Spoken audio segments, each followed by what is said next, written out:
What's up, University of Houston? Thanks for tuning into the Medical Minute. I am ER Dr. Jess, and I am in the studio today with Dr. Alana again. Yay! She is back somehow I pulled her in for another episode, y'all. I had to do all kinds of bribery and trickery to get her. If you guys don't remember her, she was on episode 6. She helped us answer some questions that you all had. We won't go into detail because that could be a whole nother show in itself.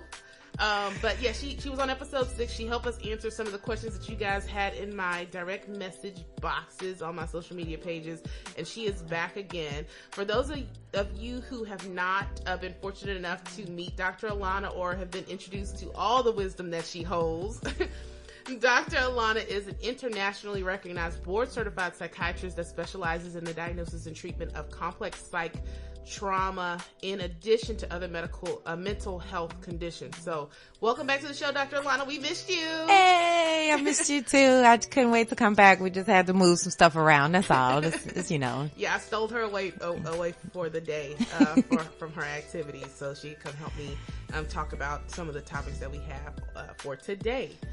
So, as always, if you guys have any questions about the show or during the show, please stop by Coug Radio. We're on the second floor of the UC North here at University of Houston, or you can hit me at ER.Jess on Instagram, Facebook, Twitter. That is at ERDRJESS. And I think you guys also got Dr. Alana's handle last time she was here. Dr. Alana, what's your handle? Dr. Alana is spelled DRALAUNA. Don't forget the U. DRALAUNA, trauma psychiatrist on Facebook, Twitter, Instagram, YouTube, all that. She's pouring all the tea and giving all the nuggets. Everything you need to know. So let's get right into it. So according to an article released by the APA, which is the American Psychological Association, last year, nearly 35% of college students struggled with mental illness. So to put that into perspective, that's basically one out of every 3 people are struggling with some type of mental illness or some type of mental health struggle. And that's just who's seen somebody to even get a diagnosis. Exactly. And that's pretty significant.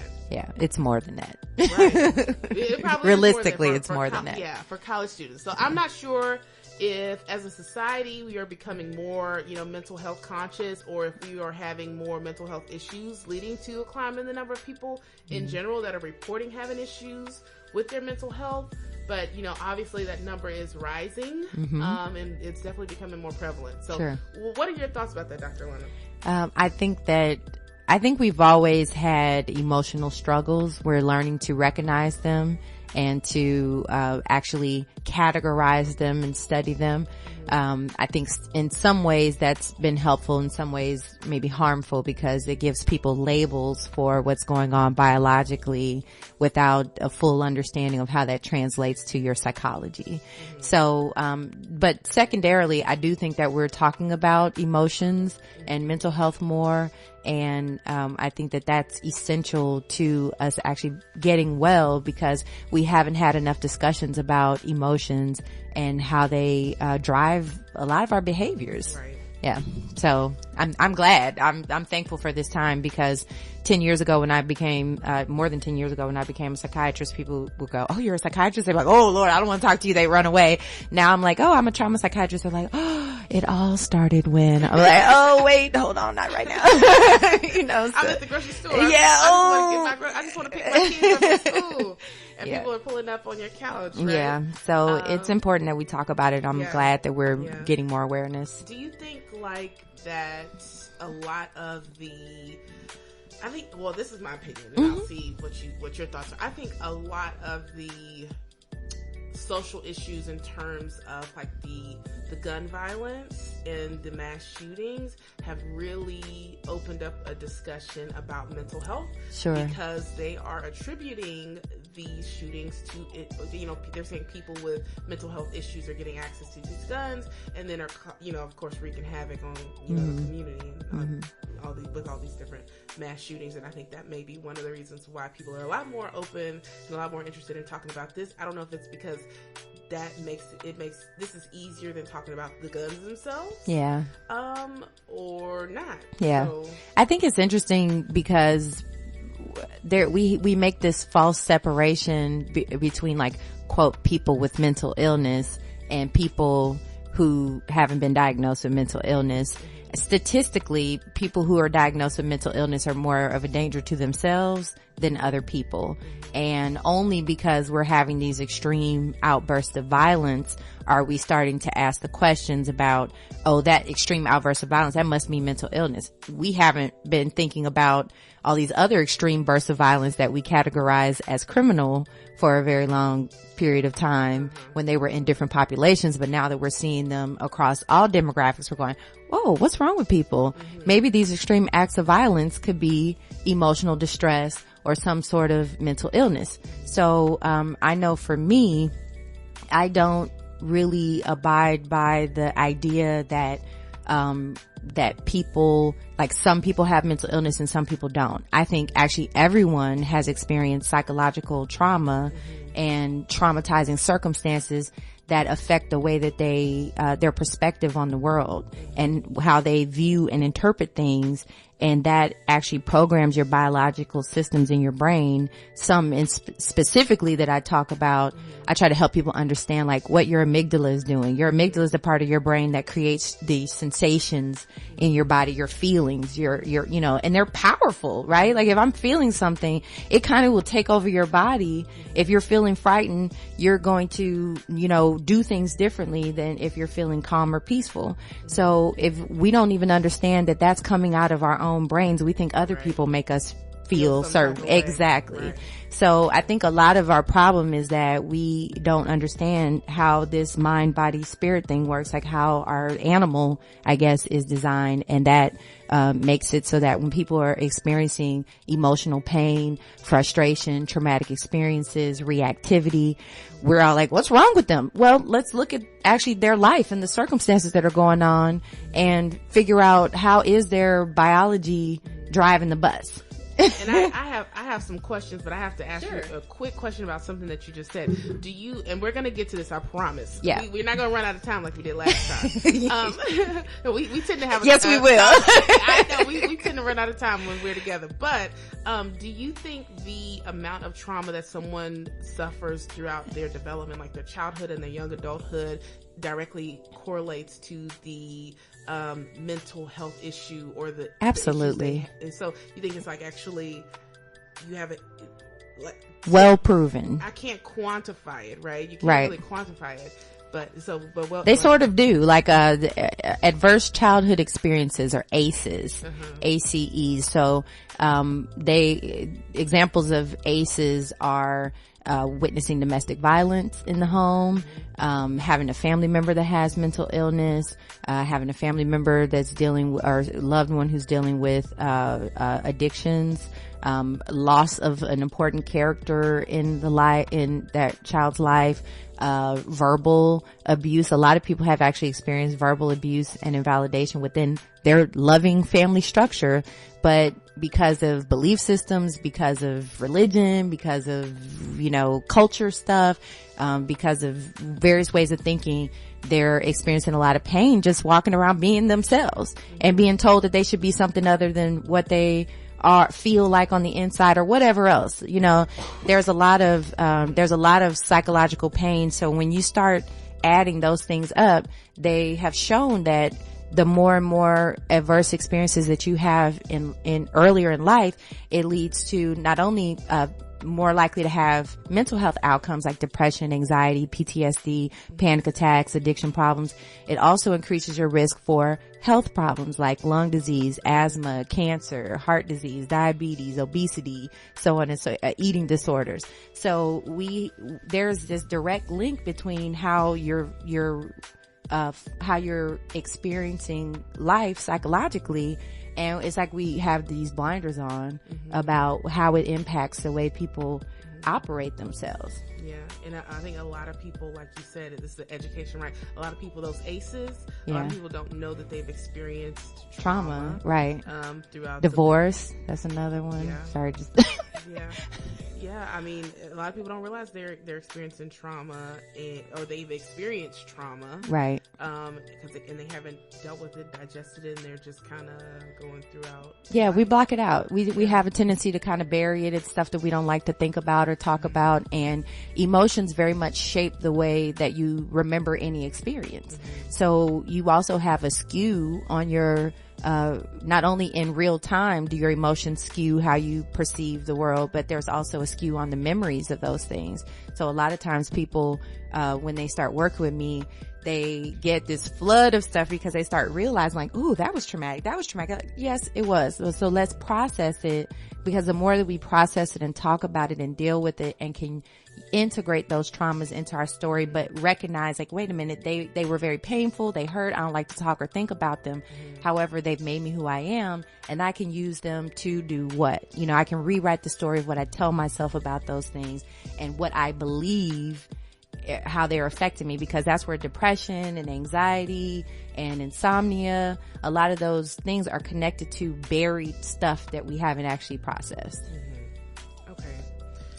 That's a lot. It's a lot, and we haven't even gotten to the actual college student stuff. So anyway, that's all like super intriguing, and I hope y'all are out there listening, and I hope this is helping somebody, just even that part alone. Yeah. But anyway, the top 10 mental health issues college students are dealing with today are the following: addiction, adjustment disorder, anxiety, ADHD, bipolar, depression, eating disorders, panic attacks, PTSD, and sleep disorders.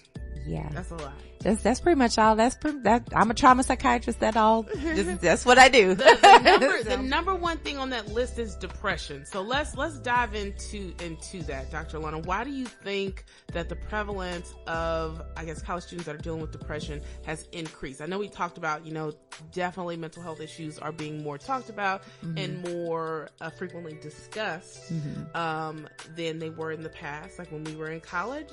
But do you think that the actual number of people with depression has also increased? And if so, why? Yeah, so there's so much that I want to say, but I'll try to narrow it down. So I look at depression in 3 ways. So one is from the biological standpoint, there are certainly genetic predisposition to depression, where like members of the family have experienced depression, anxiety episodes, and other things like that. So for one, there are some people that when their body and mind gets into really stressful situations, their body literally doesn't make enough chemicals to sustain healthy communication between their nerve cells and their brains, and some medication and therapy can go a long way to really kind of reviving those nerve cells and what they're the chemicals that are required for proper communication and effective communication of all the parts of your brain so that you can, operate well. But even having a family history is not just about the genetic layer. There's a behavioral layer that if you grow up with people who are depressed or anxious and they are teaching you, right? So you have these things called mirror neurons. They pick up on the environment and they help to program you, whether explicitly, like I'm telling you that this is how you should think.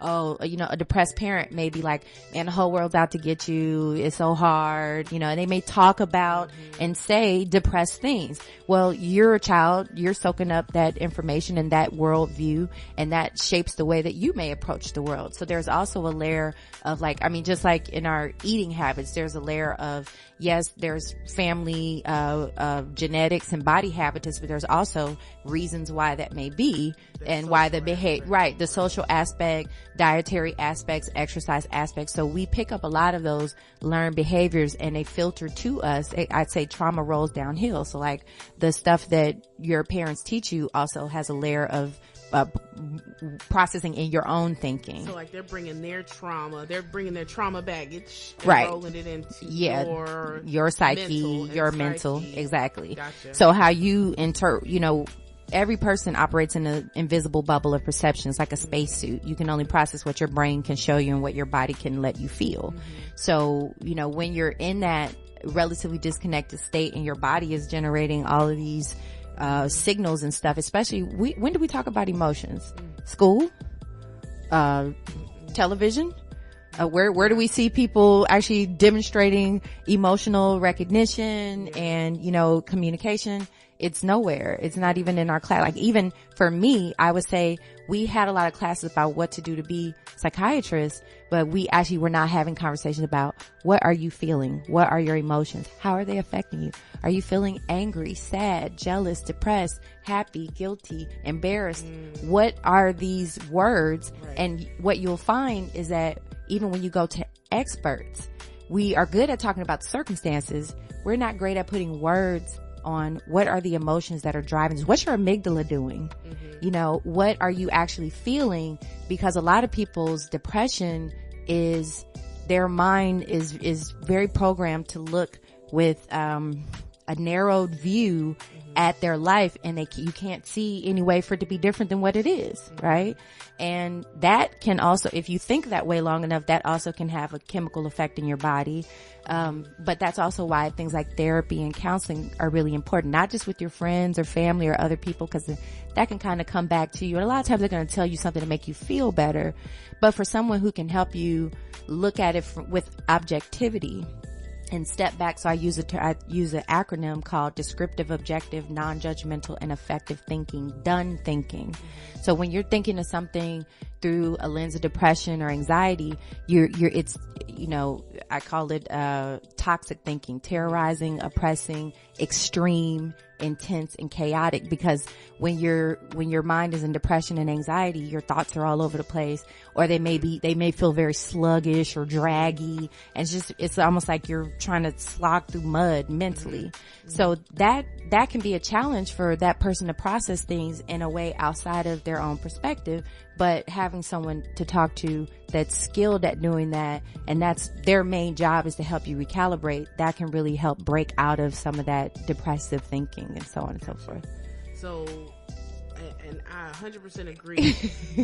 And this was one of the questions I have for you. So we're dealing with a population, this college population, a lot of them don't have insurance. Yeah. They didn't sign up for the UH-COOG insurance. They are not on their parents' insurance. Yeah. How do they go about getting resources when they don't have any resources? They don't have any funds. Yeah. So I think that, that is a shame. That is a horrible shame, because I honestly believe that the crisis that we're having, the emotional crisis that humans in general are having, because I tell people I don't have patience.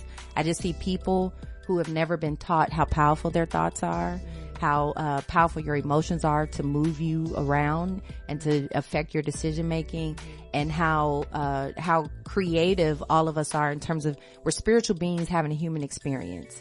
And if you don't understand this biology and how it's, you know, pulling your mind in certain ways and causing you to react to things, you will not see yourself clearly. So I'm like, we gotta actually pop out those eyeballs and watch ourselves really carefully to see how my thoughts and emotions are actually causing me to want to react to this thing.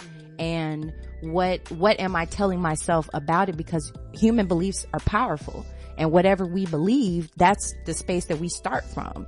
So, you know, I think that having conversations about emotions is the first place to start, and you don't have to go anywhere to do that. You can do that with your family group, your friend group, looking in yourself, be like, what am I feeling? Like, nobody just feels one emotion. They are constantly changing. Your amygdala is always working. Male, female, doesn't matter. It never shuts off. It's even working when you're asleep. That's the reason why when you wake up from nightmares, it's scary. But your amygdala creates happy feelings and negative feelings, green feelings and red feelings. That's the reason why I made this. I know you guys can't see it, but I have a little coaster that's red on one side and green on the other, right? And so understanding that the thoughts that you believe and that you empower are going to be what you experience, right? So if I'm telling myself, I get an email and my professor says, come to my office, right? Like if I am a person who thinks negatively or perfectionist, oh, he's going to tell me this, or she's going to, have a problem, and my amygdala may create a very negative experience, right? Before I even know what's going on, right? So, but that's based off of past stuff. That's based off of a past that may have happened or a future that I'm afraid of. And if I treat that like that's the reality, I don't recognize where my biology is affecting the way I'm thinking about this thing. So I may go into it all messed up because of the way that I'm thinking about it, versus being able to do prefrontal cortex thinking, which is what I teach. So that's another thing they can do, is follow me on Facebook and follow my page, and also follow the work that I'm getting ready to put out. I'm creating an online school called the Trauma Recovery Academy. And the idea is basically teach this stuff, teach people how their mind and their body works, teach them how those brain systems, affect their thinking and their reactions, and then teach them how to switch from red to green. So like, if I'm confronted with a situation that like behavioral adjustment, basically, so you're giving them basically tools that they need, to help prevent the anxiety and the depression and the panic attacks and all these things. Right. So managing it with skills versus pills. Now, mind you, there are certain things that medications are necessary for. So somebody is so severely ill that they're not functioning, they're not able to go to class, they're finding themselves being very unsuccessful in whatever they're trying to do, but they know that their intellect is more than what they're able to produce. Your amygdala is probably in your way. Your chemistry is panicking and creating. Now, do you think, so I know you teach skills over pills, but there are certain things, like you just said, that will require pills. Do you think that there are behavioral changes you can make, or teachings or tools you can give for those college students suffering with ADHD? Because I know that's booming now, right? Everybody's on Adderall, everybody has some kind of supplement. Do you think that is necessary, or do you think that people can learn how to manage it without it? Oh, I know it can be managed without it, but it requires a lot of self-regulation that a lot of people don't have. So for example, screens are like a drug. Okay, so anytime you're looking at a screen, it's stimulating your brain reward system, your addiction system, your dopamine system. It shoots off, like you like getting on your social media, checking your little stuff, hey, got some likes, got some comments, all right, Lord, oh, ain't nobody comment, right? Then you feel that down feeling, right? So your brain, every time you pull out those phones, it's like they make them like that. They make them intentionally addictive. The bells, the dings, the whistles, right? The push notifications. Exactly. So television, people sleep with their TVs on. People very rarely turn off all of their devices, all of their music, and actually sit in silence outside. Deep breathing, meditation, mindfulness, really shutting off the outside world and processing things, feeling their feelings, all that stuff. That would help a person who has ADHD. Being very careful about labeling, organization, get a planner, write out your day and your time. It's hard to get. You have to be intentional. You have to be intentional. And most people are not taught organizational skills, and we're juggling 1,000 things. We're actually doing too much in one day. If you think about 2019 versus 1919, right? You couldn't even do all of these things in a day because we didn't have the technology to do all of this stuff. But now we're asking our minds to do so much more in the little bit of time that we have. We're hyper stimulated. Well, when your brain is thinking about 1,000 things, how much do you really have to be effective in the moment of now? Not so much, right? Girl, you giving the word? Hallelujah. Preach today. All right. So, I mean, we are societally habituated into overwork, multitasking. Tell people, multitasking is actually not even healthy for your brain. Yeah. We do it. I do it a lot. I probably need to do it less because I forget things. Because if you're not focused on something, like how do you remember? When I misplace my keys, it's because I'm not really paying attention when I'm putting them down. Yeah. And then we'll go, I'm so bad. I'm losing stuff all the time. But it's like, that's a feature of how you're functioning. So to be deemed the multitasking queen isn't really a compliment then, is well, it? It's you may get a lot done, but you may have been able to do all of it more effectively with a different focus, Yeah. So it's like if you put one thing at a time and you really dedicated a certain amount of time to without the distractions, you could probably get things done more. So it's like, it's not a bad thing. It's actually, we've been able to do miraculous things by multitasking, but it's really hard on your mind. And so when you're trying to do that, that's when people, are walking around, you're sort of in a fog because you're trying to think about too many things and keep up with too many things in your mind. Write stuff down, make lists, do journaling can be very helpful. So all of these things are something that someone with ADHD can do to help themselves be more focused and effective in their life. Okay. Yeah. And then that just makes me think like what we're doing with our kids nowadays. Right? Yeah. Because we want everybody's pushing their kids to do all the extracurricular activities. I'm guilty too. But you know, sports and then music and maintain academically. Yeah. And thrive academically, actually. Yeah. It sets us up for a lot of perfectionism. Pushing, yeah. And multitasking. Yeah. Yeah. I think the environment of even trying to get to college also is so stressful. I mean, you got folks going to jail because they're so, hyped into the college aspect and like doing it perfectly. So there's a lot of pressure, external pressure that people put on themselves. And then if you've had that all your life, think about the internal pressure, like what your internal voice says to yourself. So if you're when you don't succeed. Exactly. So those negative thoughts, that sizing yourself up, that comparison, thinking, it's a good stew for depression and anxiety and other miseries. Yeah. Oh, you know, and speaking of that whole comparison thing, right? Yeah. Maybe one of the reasons also that mental health has become such a front runner in the discussions nowadays too is because of the social media, right? Mm-hmm. You have social media. I had someone on last week talking about facial fillers and Botox and how, you know, the younger age groups are starting to get that now, is because we're constantly walking around looking at what other people have and how other people look and what they're doing, and you're constantly trying to measure up. Right. I mean, that's one of the great sides of social media is being able to keep up with people, but the downsides of social media is that most of what anybody shows is going to be the better, you get the highlight reel, right? So you don't see, you know, people think that, okay, a person is smiling, they look good, they must be all right. Mm-hmm. They're on their show, they look successful, they're great when the camera comes on, but that has nothing to do with their actual reality. And we think money fixes it and all kinds of other stuff. We just have a lot of really honestly dysfunctional, unrealistic expectations. So some of it is about disconnecting from some of that stuff and really working on your own internal space and like learning to look in that mirror, do a lot of mirror work, positive things about yourself, saying better things, right? Create affirmations that you read to yourself every day so you can overpower that negative programming. Your voice needs to hear, your brain needs to hear you saying positive things about yourself.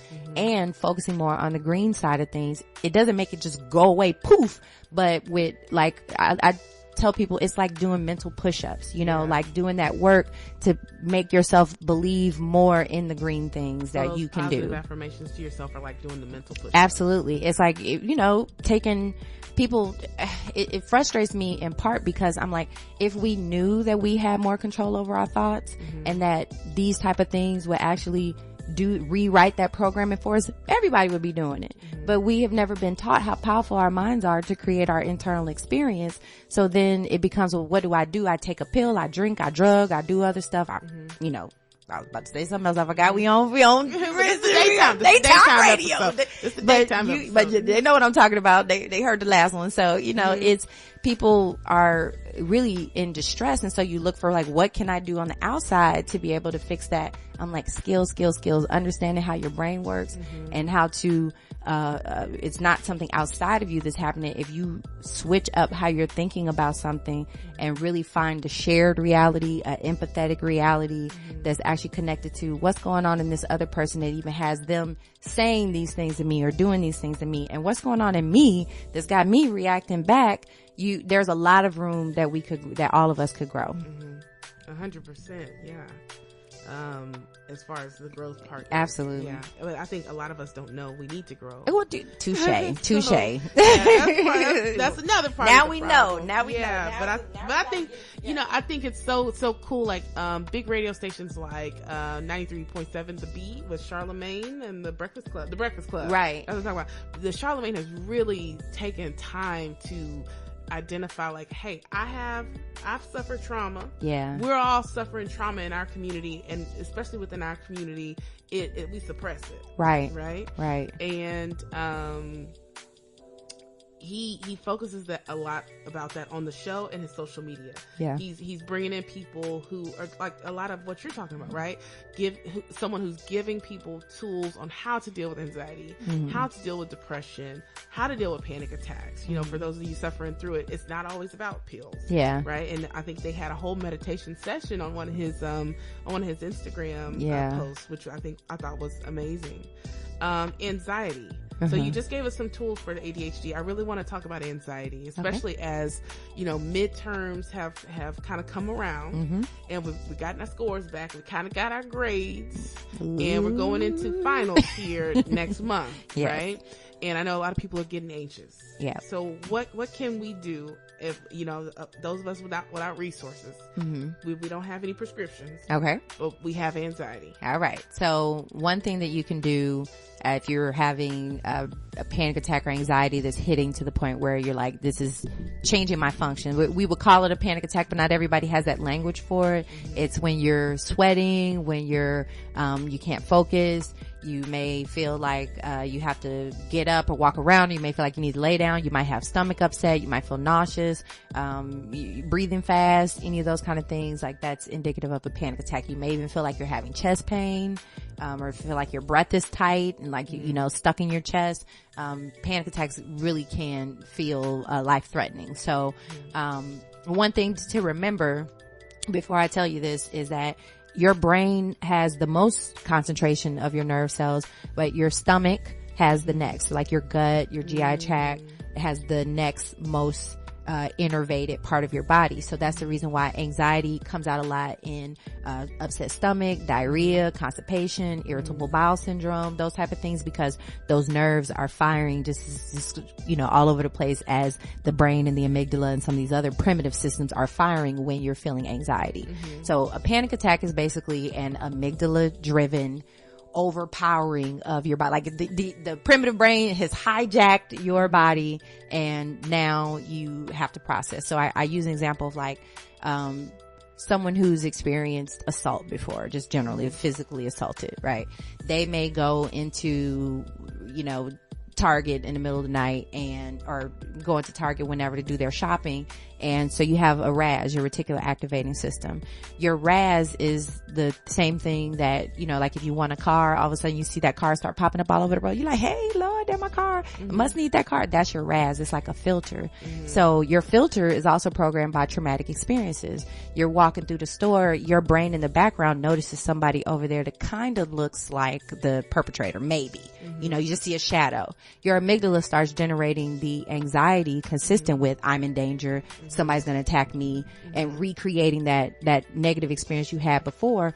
You may have a panic attack and run out the store, leave your basket, you in the car like, woo, Target is so dangerous.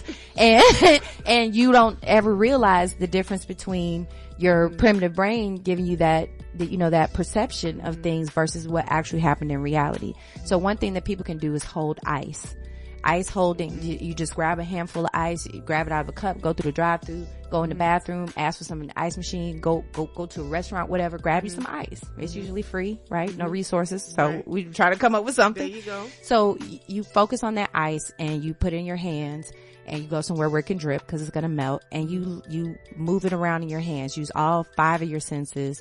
You have 6 senses, but use all 5 of your senses to look at it, to feel the sensations happen in your hands. It's hot, it's cold, it's stinging, it's numb, it's burning. Like really look at it. Like put something in your mouth, feel the sensation. What does it taste like? What is it doing? It's melting. Look at all the really focus hard on the ice and give yourself a number on a scale of 0 to 100 of how anxious you are. They call it a SUDS, a subjective units of distress measurement. So if I'm at 100, or maybe I'm at 99, I wouldn't even picked up the ice unless I was over 80 or 90, right? So I'm holding it until my body comes out of that. So first of all, the ice helps focus your mind on, it's hard to focus on anything else because all the sensations going on in your hands. And it also short circuit that chemical dump that happens when your amygdala goes off.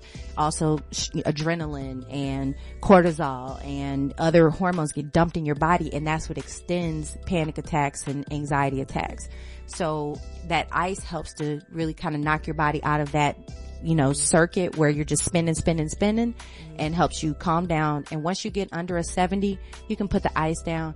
But to continue to do deep breathing, you can sit down and maybe ground yourself in a chair. So grounding means I really focus on feeling the chair, feeling the sturdiness of it connected to the ground and connected to the earth, and just really putting my, mind, body, and spirit back together. Is this like what meditation is? Exactly. Well, this is sort of like, it's hard to meditate when you're really feeling very keyed up and anxious, but this is sort of processing yourself, bringing yourself down so that you can feel calm enough to get to something like meditation. Because, if you try to meditate and your mind's popping all over the place, it's like being in the little thing with the money flying around and you're trying to grab the money and you're like, I can't get my thoughts. But hurricane machine. So using the ice, if you don't have ice, you can do a cold drink, put it up above your eyes, underneath your eyes, behind your ears, and at the back of your neck. Those are all spots that have a lot of blood flow, and so that cold helps to do the same thing as the ice would do, but ice is the most effective. It's messy though. Gotcha. So hopefully that helps. Like, it gives us just some tools. Those are great resources for folks who don't have a psychiatrist. Yeah, and I have a video on my page that shows how to do the ice holding. Yeah. When that video was posted, so they know how to get to it quickly. That video I think it's pinned to the top of my Dr. Alana Trauma Psychiatrist page on Facebook. So I'm in a pink shirt. It's easy to find. But I posted it I posted 2 years ago, I think around the time of Harvey, when a lot of people were contacting me about what to do because it was raining again after the storm had passed and people were having a lot of panic symptoms. So I did an example of how to hold the ice over the sink. So it should be pinned to the top of my page. I know my kids were dealing with the rain after that because we had to evacuate and all of that. And they, I remember we were evacuating my son. I had, hit their life vests and life preservers in the car, and and I'm anxious. We're trying to get to, a dry area.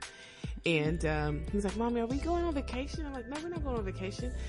Mommy, are we going every 5 minutes? He was asking about swimming and vacation. And I was like, David, stop. I was like, we're not going on vacation. Please be quiet. And he's like, well, I just asked because you have all of our floaties and our life vests in the car. I thought we were going swimming. Yeah. And so then after, when it rained again, he was like, Mommy, is it flooding again? Do we need to put those vests back up? Exactly.